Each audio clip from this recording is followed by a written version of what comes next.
Hey guys, I'm Dylan Jones, and this is my producer's podcast. The producer I chose to go with for this podcast is Kurt Ballou. He is the owner of God City Studios in Salem, Massachusetts, and he is also the guitarist for the band Converge. And one of the reasons I chose to go with Kurt is because he's worked with a lot of my favorite bands in recent years, and he is in one of my favorite bands, and I feel like he brings a very versatile set of skills as a producer for these bands. So, anywho, moving on. Some of the bands that he's worked with include, aside from Converge, would be Skeleton Witch, Tech, Old Man Gloom, ISIS, post-metal band, not the terrorist group.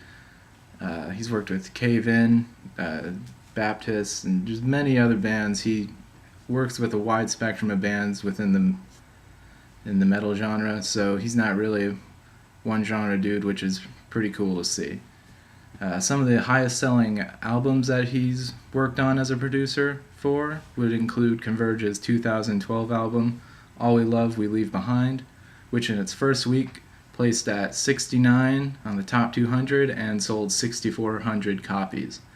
Another band's album that he worked on as a producer that did pretty well would be Skeleton Witch's 2013 album, Serpents Unleashed, which placed at 62 in the top 200.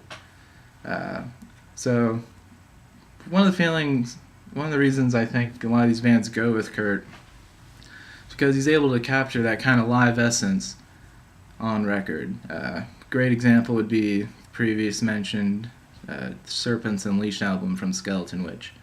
With all their previous albums, they were good, nothing wrong with them, but they just didn't capture that live ferocity that Skeleton Witch are known for with their live sound. And with Kurt, they got it no problem.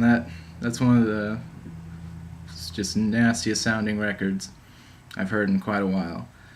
He just has a knack for getting that raw energy out of bands. And he's very, if you know the guy, he's a very humble dude, just loves what he does. So I feel like that also works in the studio for bands. Yeah. Other than that, yeah.